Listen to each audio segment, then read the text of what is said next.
Hello and welcome to 9-Inch Charge, a Warhammer Age of Sigmar and Warhammer Old World discussion channel. Today I am joined again by Tom. Hello. Welcome, mate. And today we're going to talk about Bretonnia in the Old World. But we're going to talk about something a little bit different this time. This time round we're going to talk about units and characters that we expect to see in the game that are still around that we remember from Warhammer Fantasy. As ever, just before we get into it, if you enjoy this video, please give it a like. And if you want to see more content like this in the future, please subscribe.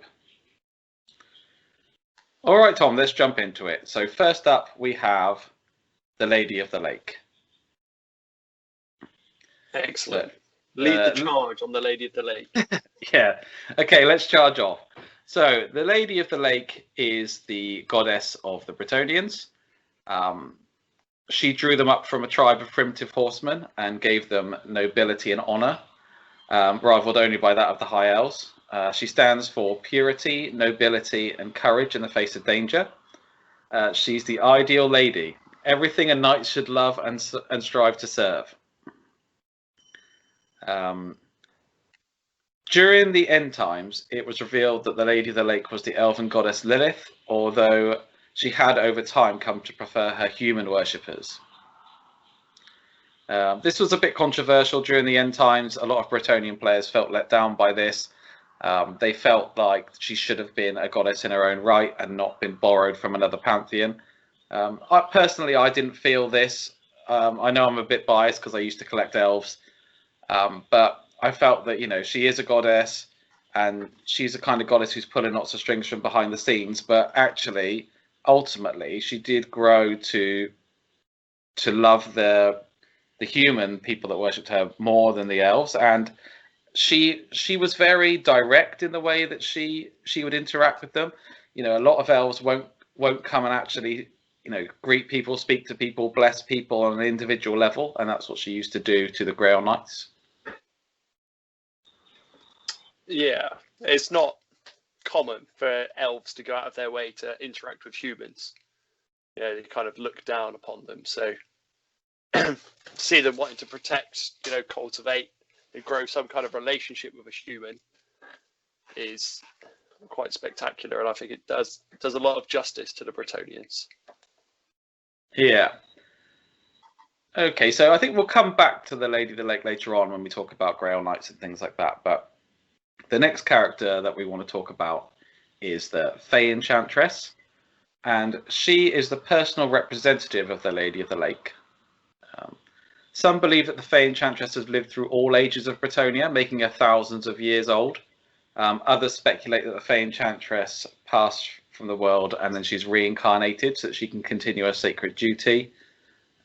So people don't really know. There's a lot of speculation that she might have been an elf at some point. She crowns the kings of Bretonnia, and she has the power to strip them of their title if necessary. And she is also in charge of the Grail damsels, who are the spellcasters and magic users of the Bretonnian army. She did have a model, and she did have rules to be able to use in the game. Her abilities were similar to that the blessing that Bretonnians would get from praying to the Lady of the Lake. So if they prayed to the Lady of the Lake, they got a ward save, a 6+ ward save, and if they had the Fey Enchantress, then that was magnified. So do you hope we'll see a new model or a some kind of representation of the Fey Enchantress in the Old World war game as and when it is released? If we don't see a model, I think we need to have lore, definitely, because she's so important. You know, you don't have a king, you don't have Luan Orcslayer being crowned without the Fey Enchantress, and you don't have the magical damsels in the army without the Fey Enchantress. So she is really key, and I think it'd be great to see her brought back to life in a model. Great to see her on the tabletop, giving some extra protection, some aura from the lady. I think it'd be really great to see. A lot of the Bretonnian models, I don't actually think are that dated, even though they are so old. I think some of them stand up, and I think the Fey Enchantress model does stand up still, but we have come a long way in terms of models on horses with motion and things like that, and I think, you know, she is due update. Yeah, I think a lot of the old Bretonnia models were designed to work in their lance formation kind of block, weren't they? So hopefully you can figure a way around that and give them a bit more motion, because a lot of them do look a bit static. Yeah, if we look at the new Lumineth Realm Lords cavalry, the motion in those is amazing, and to see that carried forward in Bretonnia would be great. You know, the Fey Enchantress did always look a little bit static, sat on her horse, but you know, she would have been as brave as any other knight. You know, she wouldn't necessarily have just been sat at the back, casting spells and stuff. She would have got involved. Yeah, absolutely. The third unit up is the Grail damsels. So the Grail damsels, as we said, are the magic users. They're your level 1 and 2 wizards. The level 3 and 4 lord type wizards were the prophetesses, I believe. But the damsels, they could use the laws of heavens, life, and beast. I can remember playing against them with my wood elves. I mean, it's an absolute nightmare playing against Bretonians with wood elves, because they've all got a 2-up armor save. Then they've got the blessing of the lady, which gives them a 6+ ward save. Then the damsels are casting rain on your archers, meaning that all the bowstrings are wet and they can't pull them back as far as they'd like to. I can really remember these being significant. And Law of Heavens is significant as well, because you can cast a massive comet to come down on the middle of the table and start blowing stuff up. So the damsels are children with strange talents. You know, maybe in their presence milk sours, or you know, maybe they can see things before they happen. Children who are identified, you know, to have these powers are taken when they're very young by the Fey Enchantress. The young boys are never seen again, but the young girls come back as these damsels, and they wield supernatural power generally over nature, and they tell the Bretonian nobles of the lady's will. So this is kind of the end of the hierarchy, where we've got the Lady of the Lake at the top, the goddess who rules over everything, and then we've got the Fey Enchantress, who is her direct kind of emissary, and then beneath her we've got the Grail damsels, who tell the nobleman the lady's will. Yeah. Do you reckon there's room for some special rules around that on the tabletop at all? Instead of them just being spellcasters, I mean, probably not going to take on much of a leadership role, but if they can, you know, if they're better at communicating with the knights than some of the knights probably are with themselves, because they're so war hungry. Do you think there's a place for that? There might be something where, for example, in Age of Sigmar, we see that we've got command abilities. They might be able to amplify the range of command abilities, something like that. So if a general is barking out orders, you know, they know the lady's will equally as well. You know, they're maybe more so because they're the person who's told the noble what the lady's will is. So they might be able to increase that bubble, something like that. Yeah. It's something I'd imagine seeing. Cool. That'd be cool. Maybe a chance to use their leadership if theirs is the highest in the unit, or inspire the peasantry to use their leadership as well instead of the knights. Yeah, I think questing knights used to have that rule. Oh, I think all knights had that rule ultimately. Yeah, it's a rule peasant's for the duty. Peasants, isn't it? Yeah, peasant's duty. Next up, Tom, we've got the Grail Knights. So why don't you tell us a bit about the Grail Knights? Okay, the Grail Knights. The Grail Knights, the Grail Knights, the Grail Knights. These guys are absolutely insane. So, the mightiest knights to represent the pinnacle of Bretonian chivalry, honour and bravery. Those quested knights who have drunk from the Holy Grail.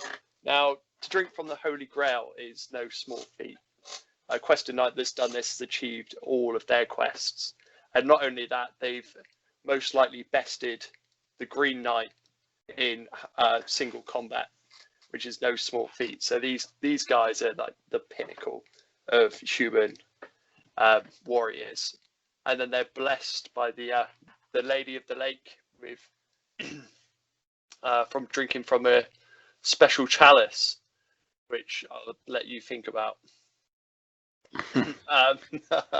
Yeah, so widely regarded throughout the entirety of the human populace of the old world to be the best warriors. I absolutely love these guys. They're insane. There's a really good story about just to like, don't want to go too deep into it, where it's the forming of the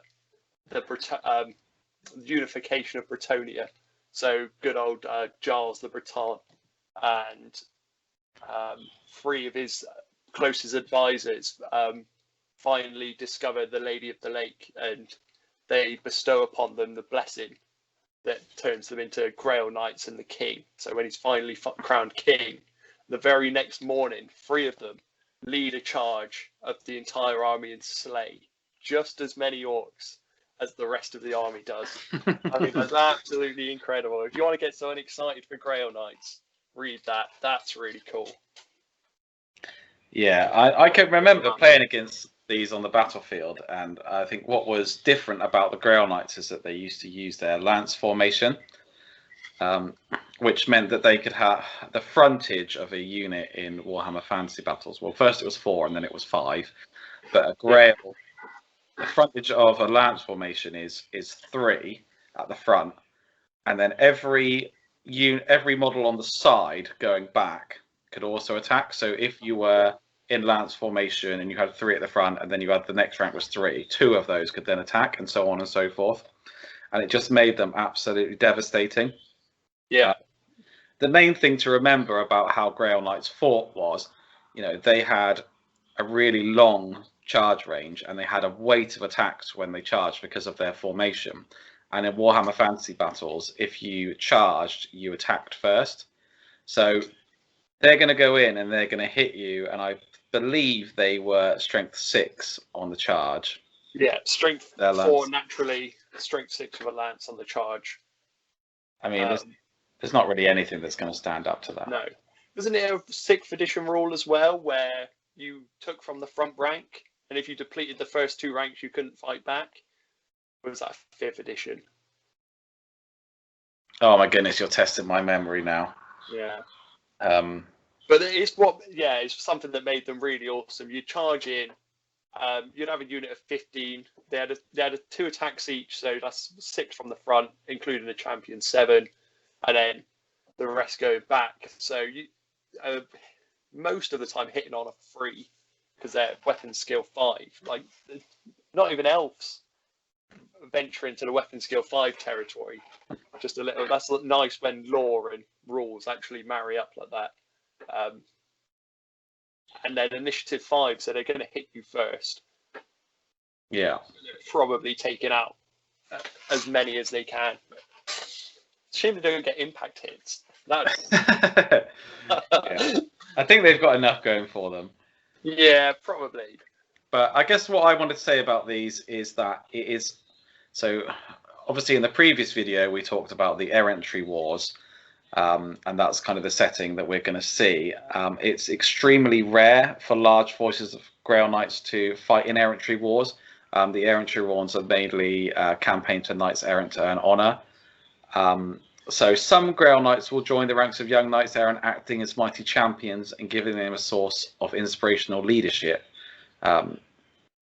So how do you think we'll see Grail Knights in light of that play in the game? I think they'll adopt a similar role to what the Bretonnian Paladin was, essentially just a hero level character. So they won't be top of the. Well, maybe they could be the top of the line, but I don't think they're going to be out to be leading the knights in. I think they'll definitely be there to support and just absolutely wreak havoc. Bit of a bit punchier. You know, I think their stat line's perfect for a character as it is. Weapon skill 5, strength 4, initiative 5, attacks 2. Give them like 2 wounds and another attack, and you've got the perfect stat line for a character, especially because they're going to have like a 2+ save. Yeah, I think that'll be a good solid hero level character. I wouldn't make him a lord because you'd probably be forced to take one, if that makes sense. I don't think, if they're so rare, you want it to be something you could take if you really wanted to. You know, Yeah, have like a limit 1 to 2. You know, I'm undecided as well. I mean, I can see them being like a unit of 5, something like that, and a 0 to 1 choice where you can only have one unit of them. But equally, I'm thinking back to Dragon Princes in the High Elf army. You know, they were allowed to take 25 points or however many points worth of magical items each, and then maybe the unit size could be 1 to 5, something like that, and then you might have one with a magic item that could help out, or a command ability that, you know, maybe they would have an aura that would shine onto the Knights Errant and make them something like unbreakable or something like that. Have a nice bound spell to the unit. I think there was very few units in the game that had that. That would be a nice little something like Wissen's Wild Form, you know, but +1 initiative and +1 attack or something on the charge. I think that would be a really cool little rule. Yeah. So we definitely see a place for them, not the main focus, because they're so rare and because we're going to observe an errantry war. Yeah. Unless I collect them, and then they'll be everywhere because they're amazing. All right. Why don't we talk about Knights Errant as we've been? Yeah. So Knights Errant, the hot-headed youth of the Bretonnian army. They're out to make a name for themselves. You know, they're your lad down the pub, trying to get on. They first into battle. They've been spending their entire life. This was really cool as well about the Bretonnian. Their nobility is such is almost bred for war. So they train from a very young age. As soon as they can hold a sword and shield, they train in to fight. And the Knights Errant, this is the first time, or some of the first times they ever get to see combat. So they are just going charging in headlong, very enthusiastic. Form a huge part of the of any Bretonnian army to the Knights Errant, and very especially prevalent in the Errant Wars. Obviously, Errant Knights trying to make a name for themselves. Yeah, once again, brilliant unit. It's reflected in their stat line. They're not quite as experienced as the Grail Knights or the Questing Knights. Being only weapon skill 3, initiative 3. They've not got that. They've been training, but they've not yet honed their reflexes for battle. So they're working on it. But once again, brilliant. Love them. Yeah, I think horseback. I think what you're saying there, you know, is spot on. Really, they're normally the first to answer a call to arms because they're so keen and so eager. Yeah. And in battle, they're really kind of headstrong and reckless. They're always the last to retreat because they're really so eager to prove themselves, and they don't have that tactical knowledge to think, actually, I should hold back a little bit here. Yeah. And in the errantry wars, they're even more rash. So I would think that they'd have something similar to like the frenzy rule. If you remember, you know, if you are able to charge, cool. then you do, unless you can restrain yourself on a leadership test, because they do they're just bursting, ready to like charge into stuff and start, you know, lancing the heads off some orcs and squishing some goblins under hoof. Yeah, that's cool. That is a good idea. I like that a lot, actually. That could work really well, given that extra attack on the charge. And what is also really interesting is there is a bit of lore around foot knights for the Bretonnians. They don't all fight on horseback all the time. I think it'd be really cool to see a errant knight, errant foot knight unit profile, because a lot of the errant wars were fought up in the mountains, taking the fight to the orcs. You can't do these massive cavalry pike charges, lance charges up a mountainside. So I think it'd be really interesting to see how they fight on foot and see a bit more lore around that. But of course, they don't like fighting on foot as much as they do on the back of their horse with a lance. Because they're so eager, they just have to slog it out on foot, and they're thinking, "Oh, if I had a horse, I'd just be there killing stuff quicker." Yeah, that's it. They're just moaning. Give them the old greybeard special rule that they're just moaning that they're not there yet. Are we there yet rule? It Yeah. makes sense if they're so young. I mean, that's what kids say all the time, isn't it? Okay, cool. So yeah, so these are gonna we think these are gonna make up the core or the battle line of the army. These are gonna be what we're looking at, and then you know, helped out potentially by a unit of Grail Knights, or even just a lone Grail Knight and a damsel or two. I think back in the rules there was a requirement to take them, wasn't there? You had to have a unit of errant knights. Was it you had to have a unit of questing knights? I can't remember which one it was. Knights of the Realm. There's so many knights. Knights everywhere, surrounded. I'm like in heaven for Warhammer Fantasy. And speaking of knights, who is the bestest of the knights? Okay, so the bestest knight was the Green Knight, who used to come to the aid of Bretonnia in their time of need. In the end times, it was revealed that he was Giles le Breton in ghostly form, come back to aid the Bretonians. So let's talk a bit about Giles and then talk about the Green Knight.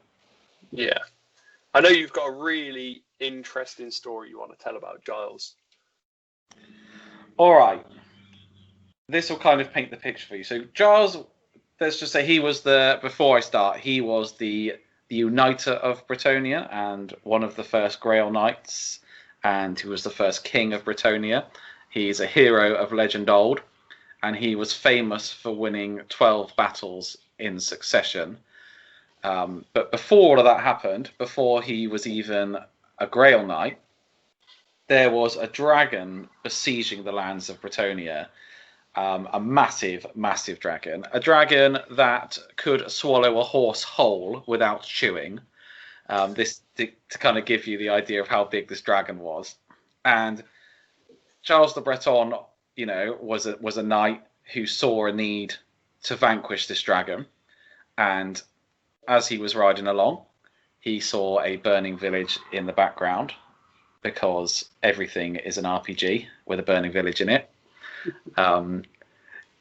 You know, maybe this is where Skyrim got its start from. If you imagine Helgen at the beginning of Skyrim, where there's a village that's being burned down by a dragon, and all the inhabitants are being slain, and the buildings are being knocked down left, right, and centre. This is all going on, and Giles the Breton sees this and thinks, "I'm having a bit of that."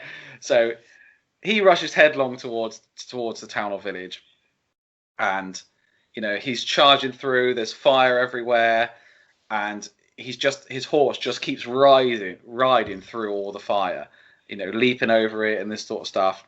And he's making his charge. He's making a beeline for the dragon, and all the other soldiers, the peasantry, and the other knights see this, and they see him like glowing in the fire, and he begins to rally them round, and they turn around and they kind of join him, and they're all like starting to attack the dragon again rather than flee.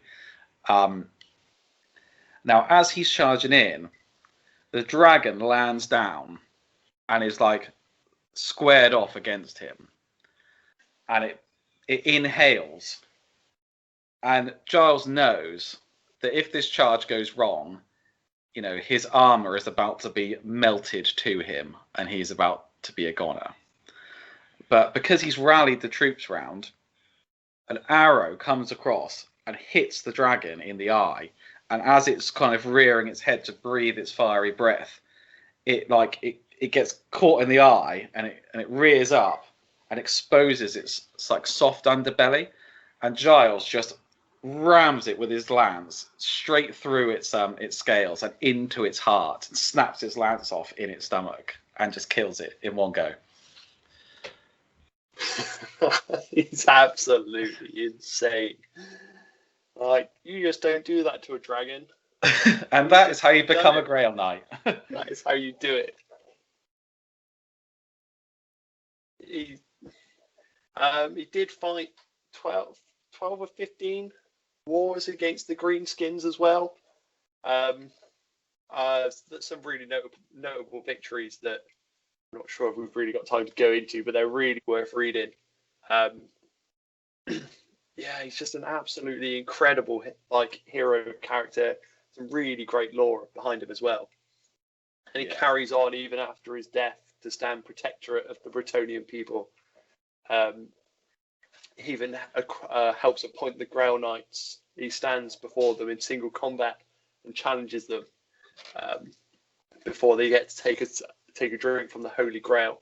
What else? He's done some really cool stuff.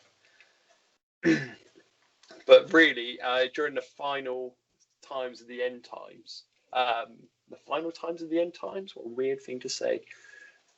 During the final days of the end times, should I say, he, along with the Lady of the Lake, stand as the ultimate defenders of the Bretonnian people, because Lewin the Encore gets slain and turned into a vampire, I believe, at some point.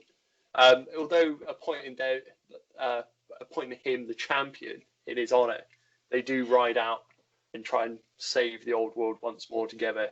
Some kind of bro team across the old world to just slay as many things as possible. He's insane. Yeah, so after his death, he was mortally wounded 18 years after his battles began. He was slain by an orc warlord, which is fitting because he spent his life fighting orcs. When he was dying, his followers placed him on a ship in a nearby lake, and he sailed into the mists. And no one really, I don't think his body was ever recovered. It was taken by the lady, and then he would come back as the Green Knight in Bretonnia's time of need. And what was amazing about the Green Knight was, he was like a ghostly apparition of himself, and he could appear anywhere on the table, come out of some sort of terrain, a wooded area or something like that, or out of a river or a lake. And his body could kind of be like mist, or it could be hard as stone. Weapons had no effect on him unless they were magical. And if he was slain or defeated after he came onto the battlefield, he could come back again in the same battle and again and again. Just relentless, tireless, phenomenal warrior. That what's really cool is that he is around in this time, and he's someone who we remember from Warhammer Fantasy Battles. So I really, really, really hope we get to see him. Yeah, although I love the model, and I think it's one of those models that will just stand the test of time, I'd love to see what the sculptors could do now. He was like one of those first models. He's got so much character. There's so much movement going on for such an old sculpt. It's the detail. There's so much detail to him. I've got an 8mm or 6mm War Master version of the Green Knight, and even that's insane. It's absolutely insane for detail. Yeah. All right, so that rounds out all of the characters and unit types that I think we kind of know that we will see from the old world. Is there anything that you would like to say before we finish? No,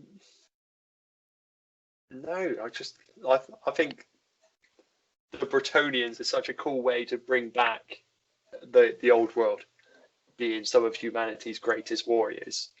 I'm just really excited. They'd be my favourite every time you see them on the tabletop. I've only seen 2 fully painted Bretonnian armies on the tabletop in my short time playing Warhammer Fantasy, and it's absolutely stunning to see. They are one of those really iconic Warhammer Fantasy Battle armies. So I'd absolutely love to see them come back. So I think we know which half of the starter box you'll be getting, Tom. 2 halves. Bretonnian giveaway. All right, I think we're going to end it there. Thank you very much for joining me, Tom. Thank you very much, everybody, for watching. Please share your comments below if you have any ideas of things that we might potentially see for Bretonnians or what is on your wish list.